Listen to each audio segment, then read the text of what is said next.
About 8 years ago, at the beginning of the personal shift into what I call my unorthodox Christianity, I decided to do something that physicists often do to help understand or sort through their ideas. It's a game of mental what-if that physicists call the thought experiment. But my thought experiment was intended to help me work out some metaphysical questions I had. I posed myself a straightforward problem.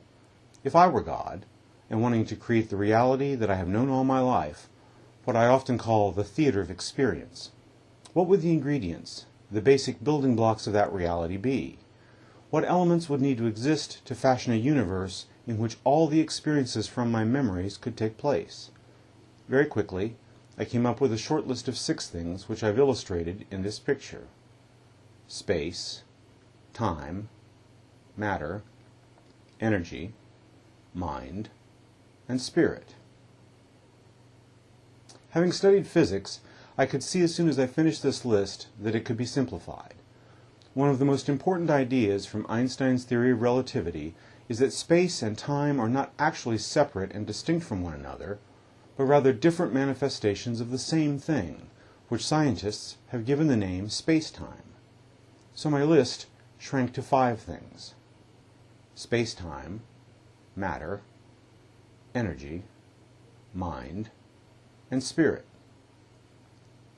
But just as quickly, I saw more simplification was possible.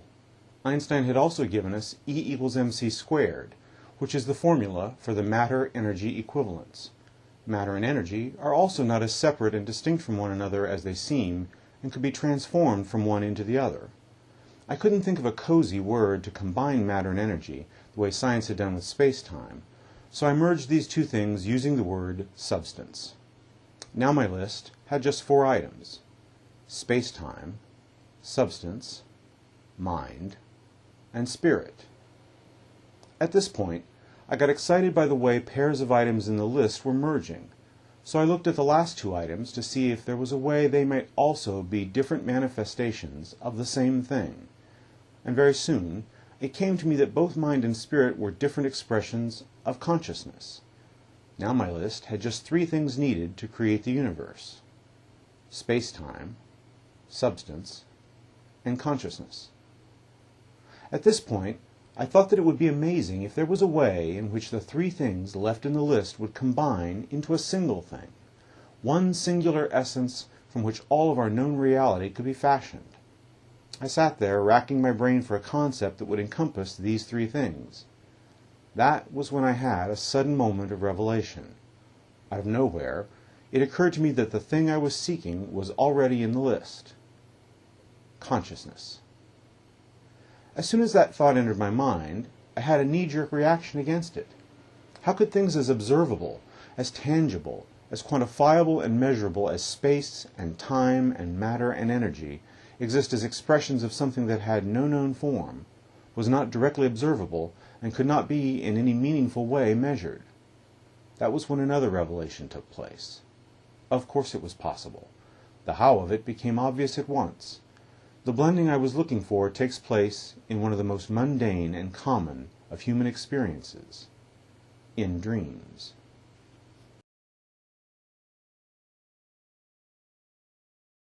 Every night, while we dream, we have the experience of being in a reality that seems to have both space and time, filled with people and things made of both matter and energy. And yet, when we awaken, we recognize that all the seemingly real space and time and matter and energy are nothing but illusions, woven purely out of the fabric of our own consciousness. We create universes when we dream. If these things had the feeling of reality while we dreamed, why wouldn't that also be true of our waking reality?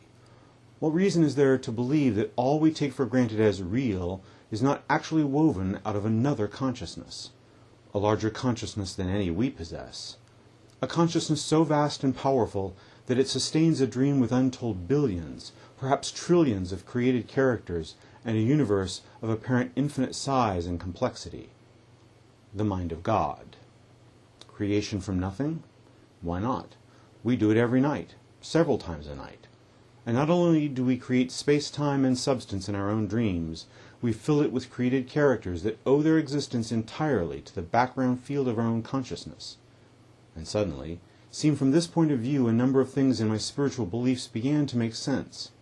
Seen this way, space-time is one dimension of existence. Substance, or matter and energy, is another dimension. Intersecting, these two metaphysical dimensions form the material plane of our physical reality. And this material plane is just a thin slice within the larger geometry of divine space formed by the depth inside the dreaming consciousness of God.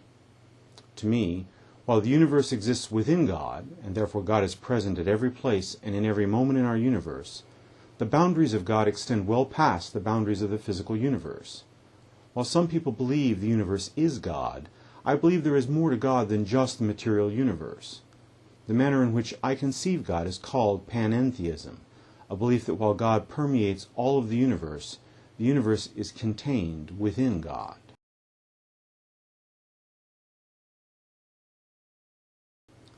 There are many differing and overlapping perspectives on the nature of consciousness. I think it's fair to say that most people who take a position in the discussion believe there are various qualities of consciousness. One is awareness, both of one's self and of the relationship between self and surroundings, of other people and of the environment. Another quality is the ability to process experience, in the past as memory, in the present as response to stimuli, and in the future as anticipation and expectation. These are all important and interesting elements to consider, but the central question about consciousness that is most compelling to me is what produces consciousness? What is its source? There are people who believe that what we call consciousness is little more than a curious side effect of our biology. This belief, called materialism, says that electrical impulses in the nervous system, affected by chemical composition and reaction, results in the phenomenon we call consciousness. This isn't a belief to which I subscribe, because of the implication that when our body dies and its electrochemical processes stop, so does our consciousness. I can't accept that. And materialism also gets dangerously close to an endorsement of determinism, in which everything we think and feel can be reduced to simple physical processes and in which there is no free will. I believe in free will. While the nervous system provides a kind of interface between consciousness and the theater of experience, the origin of consciousness is something I believe that exists outside physical reality as we understand it. As Wayne Dyer likes to say, science has found the command centers in the brain, but not the commander. I believe that it is consciousness that creates matter and energy, not matter and energy that creates consciousness. Certainly, what happens in the physical world as well as to our bodies impacts the flow of experience into our consciousness, as well as how effectively we operate in the physical world. But I am certain that I am not my body. The essence of a human being is eternal. I believe what is meant by we are not human beings having spiritual experiences, we are spiritual beings having human experiences. I'm sure many of you have experienced supernatural abilities when you dream. The most common of these is the ability to fly. When the reality you occupy is created from your own consciousness, the universe you create does anything your imagination can conceive. The most potent demonstration of this is in the phenomenon we call lucid dreaming. In a lucid dream, you are fully aware of being in a dream and can often take conscious control over the conditions of the dream. When you are fully aware that you are both the dream as well as the dreamer, anything is possible. If the universe we take as reality is a dream unfolding in the mind of God, then couldn't God also inhabit that character as a dream, but unlike the rest of us, engaged in lucid dreaming? Suddenly, the miracles attributed to Jesus Christ not only seem plausible, but understandable.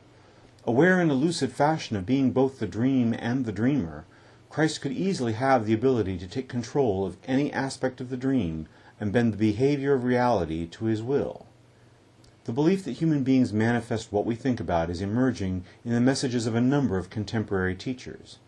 The aphorism that thoughts become things is one of the most important elements in the widely popular book The Secret and is the central idea in the law of attraction. Wayne Dyer often reminds us that as you think, so shall you be, or that when you change the way you look at things, the things you look at start to change. Even though this message is finding its way into the messages of many modern spiritual teachers, It's also an idea that can be found in long-established spiritual traditions. Buddha said, "We are what we think. All that we are arises with our thoughts. With our thoughts, we make the world." In the book of Mark, Jesus said, "Truly I tell you, if anyone says to this mountain, 'Go throw yourself into the sea,' and does not doubt in their heart, but believes that what they say will happen, it will be done for them." If indeed the physical universe is an illusion, a dreamt manifestation arising from divine consciousness, the very same divine consciousness from which we are created and to which we remain connected, then the energy of our thoughts have the potential to change the shape of the dream, to change the material illusion we call reality.